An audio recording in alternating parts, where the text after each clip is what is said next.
نواب صاحب کی حویلی میں آج شادی تھی۔ میں نواب صاحب کے چہرے کی طرف دیکھ رہا تھا۔ وہ بہت خوش لگ رہے تھے۔ میں تو بس ان کے ایک وفادار نوکر کی حیثیت سے ان کی شادی کے سارے انتظامات دیکھ رہا تھا، کیونکہ میری حویلی کی ہر ایک چیز پر نظر ہوتی تھی۔ تو جب دلہن اور روسی جوڑے میں گھر کے اندر داخل ہوئی تو اس کی طرف دیکھ کر مجھے عجیب سا لگا تھا۔ نواب صاحب نے بھی میری نظروں کو بھانپ لیا تھا۔ چھوٹے نواب صاحب نے مجھے دیکھ کر کہا کہ سچ بتاؤ، تم میری بیوی کو دیکھ کر کیا سوچ رہے تھے؟ میں تو ڈر گیا۔ میں نے کہا وہ تو میری ماں جیسی ہیں، میں ان کے بارے میں کیسے کچھ سوچ سکتا ہوں؟ بکواس مت کرو، مجھے سچ بتاؤ۔ اگر تم جھوٹ بولو گے تو میں تمہارا گلا کاٹ دوں گا۔ نواب صاحب کی اتنی بڑی اور سخت بات سن کر میرے تو جیسے جسم سے خون سوکھ گیا۔ وہ نواب صاحب، میں بس دیکھ رہا تھا کہ ان کا پیٹ بہت بھاری لگ رہا ہے۔ صحیح کہتے ہو۔ میری توقعات کے برعکس نواب صاحب نے بالکل نرمی سے یہ بات کہی تھی، تو میں بھی حیران ہو گیا تھا۔ وہ مجھے سب سے الگ بھلا کر کہنے لگے، اور یہ کیوں بات پوچھ رہے تھے، اس کے پیچھے کیا وجہ تھی، یہ میں نہیں جانتا تھا۔ مگر فی الحال انہوں نے جب مجھ سے اپنی بیگم کے بارے میں رائے لے لی تو بڑی سنجیدگی سے سوچنے لگے اور کہنے لگے کہ تم جا کر فوراً بازار سے سرخ رنگ کی عروسی شال لے کر آؤ جسے میں اپنی بیوی کو ڈھانپ سکوں۔ میں فوراً گیا، بازار سے جا کر کڑھائی دار عروسی شال لے کر آیا جو صرف دلہن کے لیے بنائی جاتی ہے۔ اس شال کی قیمت 20,000 روپے تھی، مگر نواب صاحب اس وقت کسی چیز میں دلچسپی نہیں لے رہے تھے۔ انہوں نے کہا کہ مہنگی سے مہنگی شال بھی ملے تو تم لے آؤ، میری بیگم کے بارے میں یہ بات کسی اور کو پتہ نہ چلے۔ میں نے جیسے ہی وہ شال لائی تو نواب صاحب نے اسے تحفتاً بیگم صاحبہ کو پہنا دیا۔ چھوٹی بیگم نے اپنے پیٹ پر وہ چادر ڈال لی تھی۔ اب ان کا پیٹ بالکل بھی نظر نہیں آ رہا تھا، لیکن آس پاس باقی عورتیں یہ سب کچھ دیکھ چکی تھیں۔ عورتیں تو اڑتی چڑیا کے پر گن لیتی ہیں، پھر یہ حاملہ عورت جس کا حمل تقریباً 9 ماہ کا تھا، وہ ان کی نظر میں کیسے چھپی رہ سکتی تھی؟ اور میں بھی اپنے تجربے سے بتا سکتا تھا کہ نواب صاحب کی بیوی کے پیٹ میں 9 ماہ کا بچہ تھا، جو کہ اگر حمل کم عرصے کا ہو تو پھر بھی عورت کے بارے میں پتہ نہیں چلتا، لیکن وہ 9 ماہ کے پیٹ سے تھی، اور ایسے میں کیسے اسے نظر انداز کر سکتا تھا؟ باقی لوگ شاید احترام سے یا پھر ڈر کی وجہ سے خاموش تھے، مگر میری نظر نواب صاحب نے بھانپ لی تھی، اور وہ مجھ سے ہر بات میں مشورہ ضرور کرتے تھے۔ اب جب ان کی بیگم کے پیٹ کے بارے میں نے بول ہی دیا تھا تو انہوں نے اسے ڈھکنے کا بندوبست بھی کیا تھا۔ اگر ایسا کچھ ہوتا نہیں، یہ صرف میرا وہم ہوتا، تو کبھی بھی نواب صاحب مجھے اتنی مہنگی 20,000 روپے کی عروسی چادر لانے کا نہ کہتے۔ میں ابھی چادر لا کر فارغ ہی ہوا تھا کہ نواب صاحب نے مجھے ایک اور ڈیوٹی دے دی۔ کہنے لگے کہ کسی لیڈی ڈاکٹر کا پتہ کرو، بلکہ ایسا کرو کہ جا کر ڈاکٹر فوزیہ کو اس کے کلینک سے لے آؤ اور اسے کہنا کہ اپنا منہ بند رکھے۔ چھوٹے نواب کی یہ بات سن کر مجھے بہت عجیب لگ رہا تھا۔ وہ پہلے ہی دن ایک لیڈی ڈاکٹر، وہ بھی گائناکالوجسٹ کو اپنی حویلی میں بلا رہے تھے۔ آخر کوئی نہ کوئی گڑبڑ تو ہوگی ہی، میں نے دل میں سوچا۔ مگر ایک مرد کتنا زیادہ پردہ کسی عورت کا کیوں رکھے گا؟ کیا وہ بہت دولت مند تھی؟ میں نے دل میں سوچا تھا۔ مگر نواب صاحب کی بیگم تو بہت غریب سے خاندان کی تھی اور کوئی بھی اس کے بارے میں زیادہ نہیں جانتا تھا۔ بہرحال میں نے جا کر لیڈی ڈاکٹر فوزیہ کو بتایا کہ نواب صاحب کی بیوی کے ساتھ یہ مسئلہ ہے، اس کا پیٹ کافی بھاری ہے، آپ میرے ساتھ چلیے، نواب صاحب بلا رہے ہیں۔ لیڈی ڈاکٹر فوزیہ بولی کہ پیٹ بلا وجہ نہیں بڑا ہوا، مجھے لگتا ہے کہ اس عورت کا آپریشن کرنا پڑے گا۔ آپریشن؟ مگر کس چیز کا؟ زیادہ بھولے نہ بنو، ڈاکٹر شازیہ نے مجھے ڈانٹ کر کہا تھا۔ تم اچھے سے جانتے ہو کہ وہ عورت حاملہ ہے۔ مجھے نواب صاحب نے بھی یہی بتا دیا ہے، اس لیے مجھے پوری تیاری کے ساتھ جانا ہوگا۔ بس تم راستے سے تولیہ اور کچھ ٹیشو وغیرہ لے لینا۔ میں نے باقی کا سامان لے کر گاڑی میں رکھ دیا۔ ڈاکٹر فوزیہ میرے ساتھ میرے گھر چلی آئیں، میرا مطلب کہ حویلی چلی آئیں۔ حویلی آ کر انہوں نے شادی والے کپڑے ہی زیب تن کر رکھے تھے۔ مجھے نواب صاحب نے سختی سے منع کر رکھا تھا کہ ڈاکٹر فوزیہ اپنے ڈاکٹر والے لباس میں نہیں آئیں گی، بلکہ وہ شادی والے کپڑوں میں ہی آئیں گی۔ تو اب डॉक्टर फौजिया शादी में आई किसी मेहमान की तरह ही लग रही थी। उनका बैग मैंने गाड़ी से निकाल कर नवाब साहब के कमरे में पहुंचा दिया था। छोटे नवाब ने मेहमानों को रफा दफा किया और अपनी बीवी को लेकर कमरे में चले गए। मैंने डॉक्टर फौजिया को नवाब साहब के कमरे में भेज दिया था। अब आगे क्या होना था इसके बारे में मैं कुछ भी नहीं कह सकता था, मगर मैं कमरे के बाहर ही खड़ा था और मुझे छोटे नवाब साहब की खुसूसी हदायत थी कि मैं कमरे के बाहर खड़ा रहूं। किसी भी वक्त उनको मेरी ज़रूरत पड़ सकती है। अंदर से अब उस औरत के चीखने की आवाज़ें आना शुरू हो गई थी। मैंने अंदाज़ा तो यही लगाया था कि वो तख्लीक के अमल से गुजर रही है। काफ़ी देर ये सिलसिला चलता रहा। आधे घंटे के बाद वो आवाज़ें आना बंद हो गई। मैंने दरवाजे पर दस्तक देने की कोशिश की, मगर फिर हिम्मत नहीं हुई। पिछले दरवाजे से क्या हुआ क्या नहीं ये मैं नहीं जानता, मगर फिर मुझे वहाँ खड़े होकर अब थकन होने लगी थी। तभी मुझे नवाब साहब का पैगाम मिला कि तुम अपने क्वार्टर में जाकर सो जाओ और आइंदा के बाद इस कमरे में नहीं आना। मैं नवाब साहब की बात समझ गया था, लेकिन मुझे कमरे से दूर रखने की वजह मुझे समझ नहीं आई थी। मैंने सोचा था कि सुबह जाऊंगा तो कोई हवेली में रौनक होगी, मगर ऐसा नहीं था। जब मैं हवेली में गया तो मुझे पता चला कि नवाब साहब की बीवी गायब हो गई है। गायब हो गई है इससे मुराद क्या है? ये बात तो मेरी समझ में नहीं आ रही थी। पूरी हवेली में कोहराम मचा हुआ था कि छोटे नवाब की बीवी खो गई है।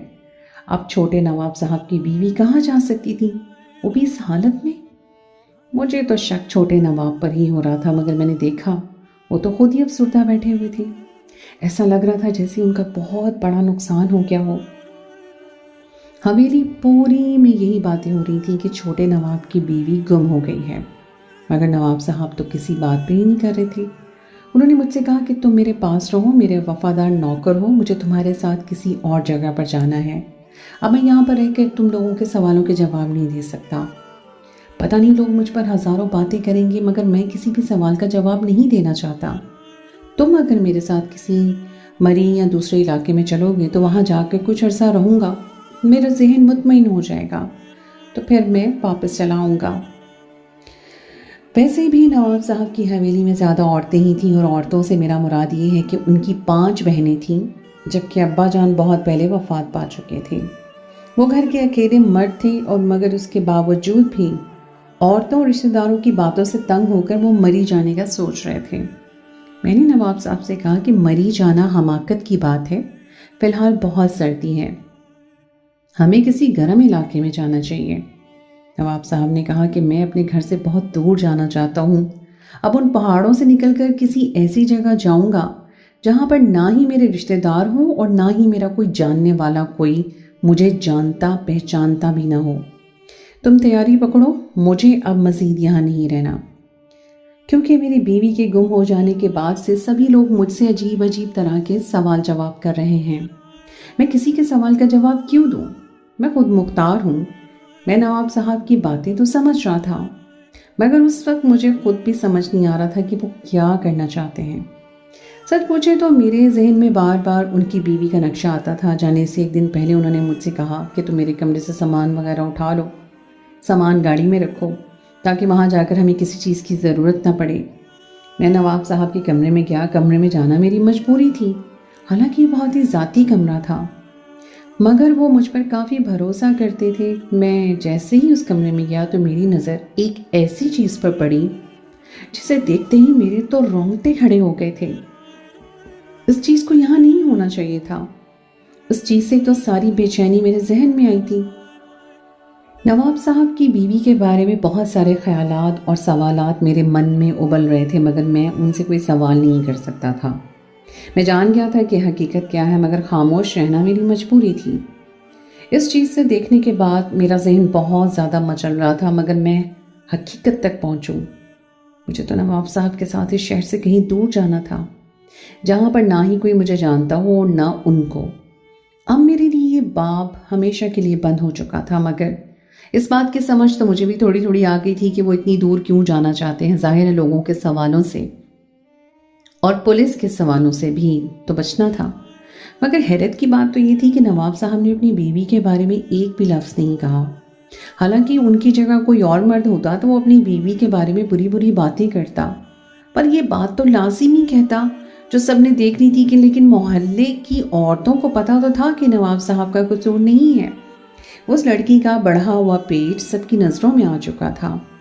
नवाब साहब से किसी ने सवाल तो नहीं करना था, मगर फिर भी वो बहुत शर्मिंदा थे। वो कह रहे थे कि मैं अब सब लोगों के साथ नजरें नहीं मिला सकता, ना ही मेरा दिल चाहता है कि मैं लोगों के दरमियान बैठूं। नवाब साहब की बातें अपनी जगह दुरुस्त थीं। हम लोग शहर से बहुत दूर एक ऐसे इलाके में आ गए जहां हमें कोई नहीं जानता था। हम तो सियालकोट से भी आगे आ चुके थे। अब यहाँ हमें रहने के लिए पैसे तो नवाब साहब के बहुत थे, मगर यहाँ आने के बाद तकरीबन 2 ही दिन गुजरे थे कि एक अजीब वाकया हुआ। मैंने तो कभी भी नहीं सोचा था कि नवाब साहब इतनी जल्दी किसी लड़की की मोहब्बत में गिरफ्तार हो जाएंगे।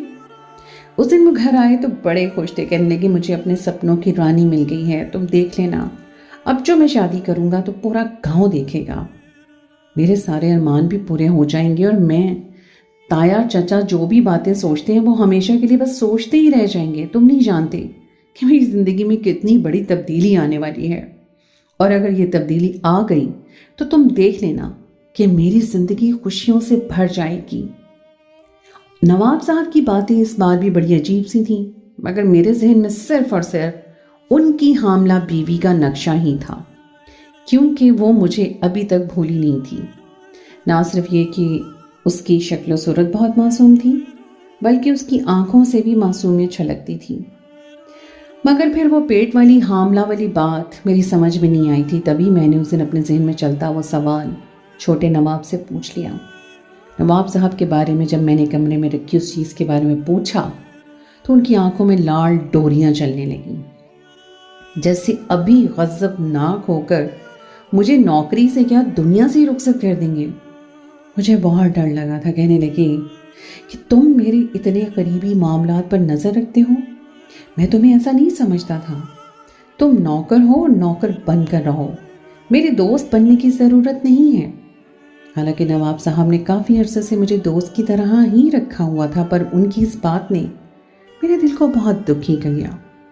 उन्होंने मज़ीद शिकायत का मौका दिए बगैर ही मुझे वापस हवेली रुखसत कर दिया और कहा कि तुम वहाँ जाकर काम काज करो, तुम्हारा काम असल जनान खाने में है, क्योंकि तुम बातें भी औरतें जैसी ही करते हो। तुम छोटी छोटी चीज़ों को नोट करते हो और फिर तुम उन्हीं चीज़ों के बारे में मुझसे सवाल करने लगते हो। तुम्हारी आदत भी उन्हीं औरतों जैसी ही है जिनसे जान छुड़ाकर मैं यहाँ आया हूँ। अगर मुझे तुम्हारी नज़रों में इतने सवाल मिलेंगे तो मुझे तुम्हें अपने साथ रखने का कोई फ़ायदा नहीं होगा। नवाब साहब की बातें सुनकर मैं पछताने लगा कि मैंने उनसे वो सवाल क्यों पूछा। पर सच पूछें तो मेरे जहन में वो सवाल बार बार आता था कि आखिर ऐसी हसास चीज़ उन्होंने मेरे कमरे में क्यों रखी हुई थी। हालांकि जब मैं वापस आया तो हर तरफ यही सरगोशियाँ हो रही थी कि छोटा नवाब यहाँ से दूर चला गया है, वो अब दूसरी शादी लेकर आएगा। हालांकि पहली बीवी तो उसकी गुम हो चुकी है, अब दूसरी बीवी लेकर आएगा और अपनी मर्जी से ही शादी करेगा। पता नहीं इस बार उसकी बीवी कैसी होगी। मैंने नवाब साहब की बातों में ये तो महसूस किया था कि वो किसी की मोहब्बत में गिरफ्तार हो गए हैं, पर मैं ये नहीं जानता था कि वो कौन है, कैसी है। नवाब उससे शादी कब करेंगे। ठीक 9 से 10 महीने ही गुजरे होंगे कि नवाब साहब की तरफ से खबर आ गई कि वो अब शादी करके अपनी दुल्हन को घर लाएंगे। लेकिन इससे पहले उन्होंने मुझे ज़रूर बुलाया। वो मुझे बुलाना चाहते थे ताकि मैं उनके मामलात को संभाल सकूं। मैं उनके मामलात को अच्छे से जानता भी था, समझता भी था। शादी की खबर हर तरफ फैल गई थी। मुझे समझ भी नहीं आता था कि नवाब साहब ऐसी छुप छुपा कर शादियाँ क्यों करते हैं, जबकि वो किसी बहुत अच्छी ख़ानदानी लोगों के साथ अपना रिश्ता जोड़ सकते थे। मगर उन्होंने ऐसा नहीं किया था। वो अपनी अलग ही तलाश जारी रखे हुए थे। बहरहाल अब जो शादी की खबर फैल ही गई थी तो मैंने सोचा कि मैं उनकी दोबारा से वैसी ही मदद करूं जैसे मैं पहले किया करता था। मगर इस बार जो कुछ मुझे देखने को मिला वो बहुत अजीब था। मैं जब नवाब साहब के पास उनके नए घर में पहुंचा तो उन्होंने मुझे बताया कि तुम्हें यहाँ पर खाना भी पकाना है और बाकी मुलाजमों का ख्याल भी रखना है। ये देखकर मैं हैरान रह गया था कि नवाब साहब ने तो वहाँ भी एक छोटा सा घर आबाद कर रखा था। उस घर में ना सिर्फ नौकर चाकर थे बल्कि घर का पूरा निज़ाम था। یعنی گھر میں رہتے ہوئے انسان جو چیزیں استعمال کرتا ہے وہ ساری وہاں پر تھیں۔ ایک بستر بھی تھا جس پر 2 لوگ سو سکتے تھے۔ پھر میری نظر جب ان کی نئی ہونے والی بیوی پر پڑی تو میں حیران رہ گیا۔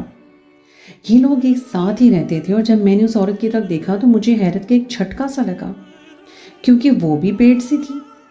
اس کے پیٹ میں بچہ تھا اور نواب صاحب بڑے آرام سے اسے بیاہ کرنے چلے تھے۔ مجھے یہ سمجھ نہیں آ رہی تھی کہ نواب صاحب ہمیشہ حاملہ عورتوں سے شادی کرنے کو کیوں ترجیح دیتے ہیں، حالانکہ انہیں کم عمر خوبصورت جوان لڑکی اپنے گاؤں سے مل سکتی تھی۔ پھر اپنے سے 1 سال بڑی عورت سے شادی کرنے کا کیا تو بنتا تھا، وہ بھی جو ایسی بدکردار ہو کہ شادی سے پہلے ہی ان کے ساتھ رہنے کے لیے آمادہ ہو جائے۔ مجھے تو اب نواب صاحب پر بھی ترس آ رہا تھا کہ اتنے اچھے خاندان کے سرچشمہ چراغ ہو کر بھی وہ ایسی حرکتوں پر اتر آئے ہیں جس سے ان کی والدہ کو دکھ ہوگا۔ لیکن انہوں نے مجھے پہلے بھی سوال کرنے سے منع کیا تھا، اس لیے میں نہیں چاہتا تھا کہ میں نواب صاحب کے سامنے کوئی ایسی بات کروں کہ انہیں مجھ پر دوبارہ سے شک ہو جائے اور وہ مجھے یہاں سے بھیج دیں، کیونکہ مجھے حویلی جا کر بہت زیادہ کام کرنا پڑتا تھا۔ اب نئی مالکن تھی جس کی مجھے خدمت کرنی تھی، مگر نئی مالکن بہت زیادہ چالاک لگ رہی تھی۔ پہلی والی تو پھر بھی معصوم تھی، اس کے چہرے پر اور آنکھوں سے پتہ چلتا تھا کہ وہ ایک شریف معصوم لڑکی ہے، مگر اس عورت کے تیور بتا رہے تھے کہ اس نے نواب صاحب کو پوری طرح اپنے کنٹرول میں کر لیا ہے۔ میں اسے کوئی بات نہیں کرتا تھا، ویسے بھی اسے حکم چلانے کی بہت عادت تھی۔ ایک دن مجھ سے کہنے لگی کہ میں تمہیں 50,000 روپے کی رقم دوں گی تو مجھے ایک لیڈی ڈاکٹر بلوا دو، مجھے اس سے اپنے آپ کو چیک اپ کروانا ہے۔ میں اس کی بات سن کے حیران رہ گیا، کیا نواب صاحب کا چیک اپ نہیں اس سے کرواتے؟ میرے سوال کے جواب میں وہ خاموش ہو گئی تھی۔ میں نے تو سوچا تھا کہ شاید نواب صاحب نے اسے خفیہ نکاح کیا ہے، مگر ایسا نہیں تھا۔ دیکھو، بنا نکاح کے اگر میں خود کو ہسپتال میں لے کر جاؤں گی تو کون مجھے چیک کرے گا؟ ہزاروں سوال کرتے ہیں لیڈی ڈاکٹرز، لیکن اگر تم گھر کی دہلیز پر کسی ڈاکٹر کو لے آؤ گے تو وہ مجھے چیک بھی کر لے گی اور میرے دل کو تسلی بھی ہو جائے گی۔ تم سے تو کچھ چھپا نہیں ہے، تم جانتے ہو کہ میں ایک بچے کی ماں بننے والی ہوں، پھر تم ایسے سوال کیوں کر رہے ہو جو کہ احمقانہ ہیں؟ میں چھوٹی بیگم کی بات سن کے بڑا حیران ہوا تھا۔ انہیں تو خود پر کوئی شرمندگی نہیں تھی، وہ مجھے بڑی بے شرمی سے یہ بات بتا رہی تھی جسے بتاتے عورتوں کی حیا سے گال گلاب ہی ہو جاتے ہیں۔ یہ عجیب عورت تھی، مگر میری مالکن تھی۔ میں نے خاموشی سے اسے وعدہ کر لیا کہ میں ایسا ہی کروں گا جیسا وہ کہہ رہی ہیں، لیکن ظاہر ہے آگے بڑھنا کوئی آسان کام نہیں ہوتا۔ میں نے نواب صاحب سے بغاوت بھی نہیں کی، چھوٹی بیگم کو بھی ناراض نہیں کر سکتا تھا، لیکن خدا کی کرنی ایسی ہوئی کہ چھوٹے نواب صاحب نے یہ بات خود سن لی۔ انہوں نے کہا کہ میں ابھی ڈاکٹر صاحبہ کو لے کر خود آتا ہوں، آپ کو ضرورت نہیں ہے کہ اس نوکر سے یہ کہیں کہ جا کر آپ کے لیے لیڈی ڈاکٹر کا بندوبست کریں۔ اسے کیا پتا کیسی ڈاکٹر کو بلانا ہے، بس یہ سننا تھا کہ چھوٹی مالکن کا رنگ اڑ گیا۔ ایسا لگ رہا تھا کہ وہ نواب صاحب سے کچھ چھپا رہی ہیں، لیکن میں ان دونوں کے اندر کے معاملات تو نہیں جانتا تھا۔ میں تو ان سے کوئی بات نہیں کرتا تھا، مگر 2 دن کے بعد انہوں نے اپنے آبائی گھر میں بھی جانا تھا کیونکہ ان کا نکاح تھا۔ مجھے تو یہ بات سمجھ نہیں آ رہی تھی کہ ایک بچے کی پیدائش کے بعد بھی وہ کیسے ایسی عورت سے نکاح کر سکتے ہیں جس کے کردار کی کوئی گواہی نہیں۔ یہ بات بڑی عجیب تھی، مگر نواب صاحب پر مجھے بھی حیرت تھی۔ ان کی والدہ بھی یہی کہہ رہی تھی کہ بیٹا میری تو سمجھ باہر ہے، انہوں نے پہلے بھی ایسی ہی اپنی مرضی کی اور مرضی سے سراسر نقصان ہی ہوا، آج تک ہمیں ان کی بیوی کا پتہ نہیں چل سکا۔ بہرحال چھوٹے نواب کو کون روک سکتا تھا، انہوں نے نکاح کی تقریب کی۔ بیگم صاحبہ کی گود میں چھوٹا سا بچہ تھا۔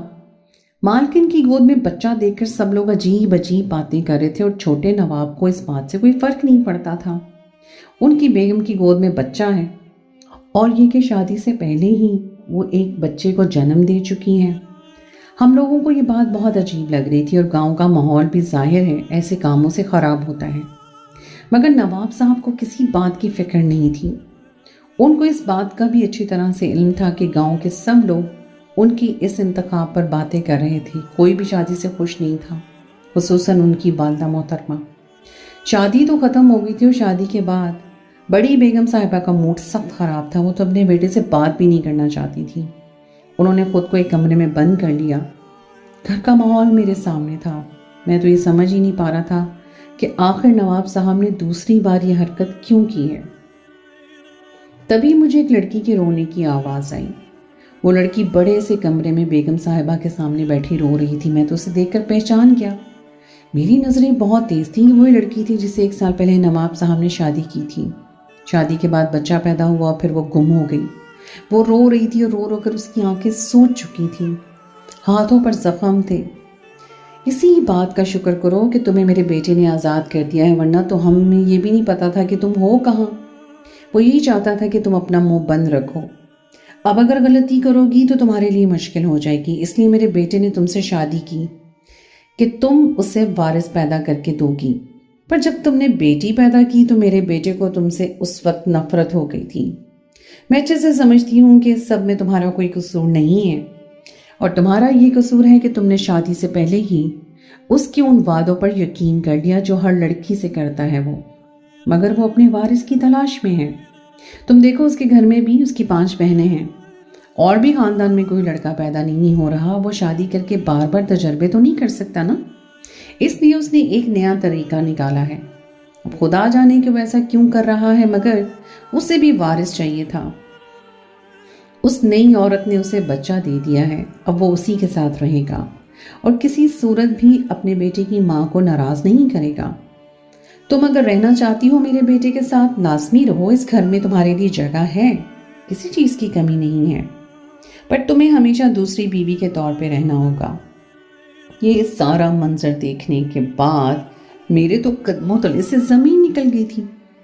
उन लोगों की गुफ्तगू से मुझ पर सारी हकीकत आया हो चुकी थी कि छोटे नवाब ने ये सब कुछ क्यों किया। मैंने तो ये जरूर सुना था कि अक्सर मर्दों को अपने बेटे की ख्वाहिश होती है, पर मुझे ये नहीं पता था कि बेटी की ख्वाहिश में लोग इतना भी गिर जाते हैं कि एक नहीं कई औरतों की जिंदगी बर्बाद कर देते हैं। अब पता नहीं छोटे नवाब ने ये खेल और कितनी औरतों के साथ खेला होगा, इसका तो मुझे भी नहीं पता। लेकिन वहाँ मुझे छोटी बेगम का अफसोस ज़रूर है, क्योंकि वो इस सारे सलूक के काबिल हरगिज़ नहीं थी।